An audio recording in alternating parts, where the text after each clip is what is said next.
হুজুর আমি আমার জীবনে 9টা মেয়েকে বাড়ি থেকে পালিয়ে নিয়ে এসে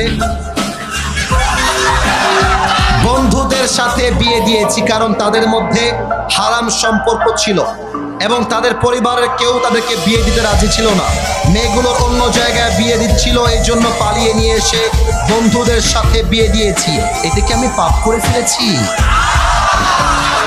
এটা আমার না। আচ্ছা রাগ করবা না, এটা আপনাদেরকে কে দিয়েছে? যুবকরা দিয়েছে এটা? আচ্ছা যুবকরা দিয়েছে।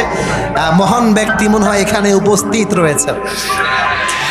আমি তাকে বলবো যাকে পছন্দ তাকেই আমাদেরকে বিয়ে করতে হবে যুবক ভাই। তবে খেয়াল করবা কার মেয়ে নিয়ে আসছো, সাবধানে নিয়ে আসবা। ভুলে ভালে ভিন্ন মেয়ে তুলতে গেলে কিন্তু তোমার পেটের চামড়া একটাও থাকবে না। তবে আমার যেটা মনে হয়, পালিয়ে বিয়ে করাটাকে আমি সাপোর্ট করি না, ইসলামও সাপোর্ট করে না। তবে যারা পালিয়ে বিয়ে করে এরা সাথে সাথে পালিয়ে বিয়ে করে না, আরে দেয়ালে পিঠ থেকে মানুষ পালিয়ে বিয়ে করতে বাধ্য হয়। আমার তো মনে হয় যুবকের বাপ যদি যুবককে রাইট টাইমে বিয়ে দিয়ে দেয়, আরে পালিয়ে বিয়ে করবে কেন? ধুমধাম করে সবার সামনে বিয়ে হবে। এখন দেখা যায় যুবকটা বিয়ে করতে চায়, বাপ বলে তুই তোর নিজের পায়ে দাঁড়িয়ে তারপরে বিয়ে করবি। মেয়েটা বিয়ে করতে চায়, বাপ মা বলে তোর বয়স এখনো 18 হয় নাই।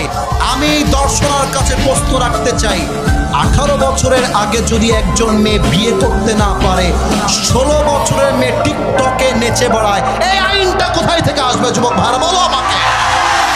16 বছরের মেয়ে টিকটকে নাচতে পারবে, পার্কে গিয়ে প্রেম করতে পারবে, হোটেলে গিয়ে বয়ফ্রেন্ড নিয়ে নষ্টামি করতে পারবে, হালাল ভাবে বিয়ে করতে পারবে না। এটা প্রমাণ হয়ে যাচ্ছে পার্লামেন্ট চলছে আল কোরআন দিয়ে নয়, পার্লামেন্ট চলছে পশ্চিমা আমেরিকার সভ্যতা দিয়ে যুবক ভাইরা।